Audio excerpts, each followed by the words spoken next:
Hi అండి, welcome to my channel new recipes. ఈరోజు మనం ఎంతో tasty and simple layer biryani ఎలా తయారు చేయాలో చూద్దాం. ముందుగా పొయ్యి మీద పాన్ పెట్టుకొని 100 గ్రాముల ఆయిల్ వేసుకొని నేను ఒక 4 ఉల్లిపాయలని సన్నగా తరిగి పెట్టానండి. ఆ ఉల్లిపాయలను వేసుకొని బ్రౌన్ కలర్ వచ్చేంత వరకు డీప్ ఫ్రై చేసుకోవాలి. వేరే పొయ్యి మీద 4 లీటర్ల వాటర్ వేసుకొని 3 యాలకులు, కొంచెం చెక్క, లవంగాలు ఒక 4-5, సాల్ట్ 1 టేబుల్ స్పూను, బిర్యానీ ఆకు కొంచెం స్మాష్ చేసుకొని వేసుకోవాలండి. ఇవన్నీ వేయడం వల్ల రైస్ మంచి స్మెల్ వస్తుంది, టేస్ట్ కూడా ఉంటుంది. ఆ తర్వాత ఈ పొయ్యి మీద ఉల్లిపాయలు డీప్ ఫ్రైకి పెట్టాం కదా, అవి ఫ్రై అయిపోయాయండి. అవి తీసి ఒక గిన్నెలోకి తీసుకోవాలి.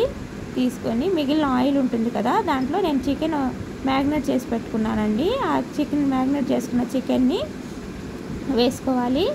ఇది ఎలా మ్యాగ్నేట్ చేశానో చెప్తాను. నేను 1 కిలో చికెన్ తీసుకొని ఒక చిన్న పెరుగు కప్పు, 1 టేబుల్ స్పూన్ కారం, టేబుల్ స్పూన్ ధనియా పౌడర్, 1/2 టేబుల్ స్పూన్ పసుపు, 3 టేబుల్ స్పూన్ల అల్లం, కొత్తిమీర, పుదీనా, ఒక నిమ్మ చెక్క పిండుకొని పక్కన పెట్టుకున్నాను.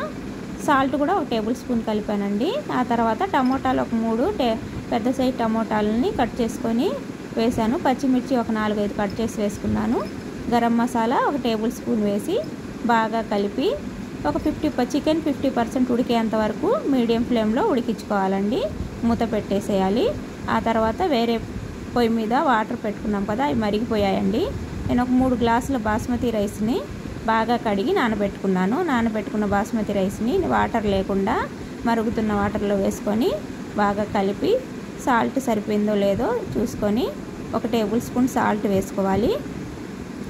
సాల్ట్ వేసుకొని బాగా కలుపుకొని 50% ఉడికేంత వరకు దీన్ని కూడా ఉడికించుకోవాలండి. ఆ తర్వాత చిన్న బౌల్లో పాలు తీసుకొని కాస్త ఫుడ్ కలర్ వేసుకొని కలిపి పక్కన పెట్టుకోవాలి. మన చికెన్ 50% ఉడికిపోయిందండి. ఉడికిపోయిన తర్వాత రైస్ కూడా ఉడికిపోయింది.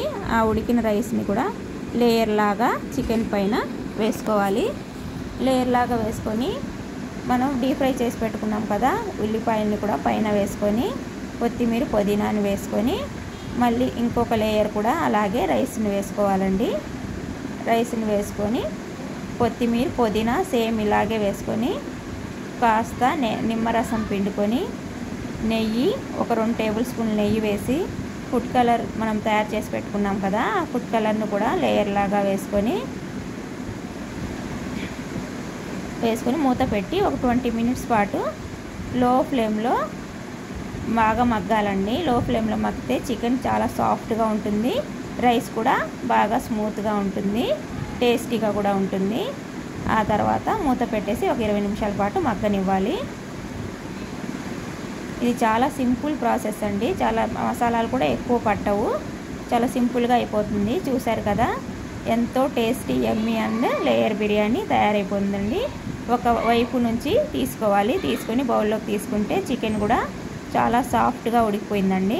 మీకు కనుక నచ్చినట్లయితే please share and subscribe. Thank you.